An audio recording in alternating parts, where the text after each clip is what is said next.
Roberta, jau pateici par to kara histeriju, bet kā tavuprāt, kāpēc tas notiek?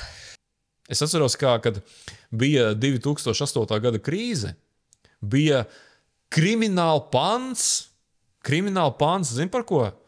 Par to, ka ja tu sāksi izplatīt baumas par to, ka tajā laikā mūsu Latvijas valūta lats, ka viņš tiks devalvēts. Ja tu tikai izplati baumas par to, tev varēja par to, un bija viens cilvēks, kuru pat notiesāja, viņam bija krimināla atbildība. Un tas bija nopietni, ja tu tā kā sāc izplatīt tādas baumas, tas izraisīja to paniku, kur cilvēks skrēja no bankomātiem ņemt skaidru naudu ārā. Tagad mēs varam... Ko mēs redzam šodien? Jā, šodien mierīgi, no rīta līdz vakar stāstīja, ka karš, viss, bēgam, ko darīt?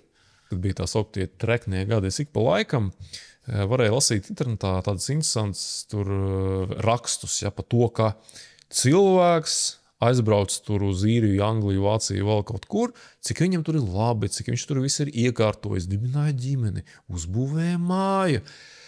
Un tur nebija rakstīts, ka tā ir apmaksāta reklāma. Jautājums, vai tā ir tāda nejaušība? Un tāpatās jau šodien. Tā kā es teicu, tur atveru portāls, tur katru dienu ir kaut kāda tāda ziņa, tāds viens konkrēts portāls, viņam tā bija īpaša tendence. Tur analītiķis pateica, ka Baltijai tur būs karš. Cilvēku, mērķis, es vienmēr tiem pašiem, kas to visu liek iekšā, es nezinu, vai viņi to dara apzināti, neapzināti. Kādu viņi redz, kādai jābūt cilvēku reakcijai to lasīt?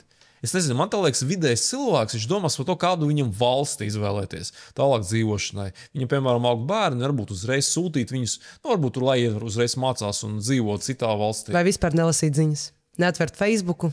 Šodienas apstākļos iespējams šī rekomendācija kā nekad ir aktuāla, ja? Bet cita lieta, kas man liekas, ka ar šo visu histēriju, tu pamanīji, kur palika Air Baltica, kur palika Rail Baltica tā pēkšņi?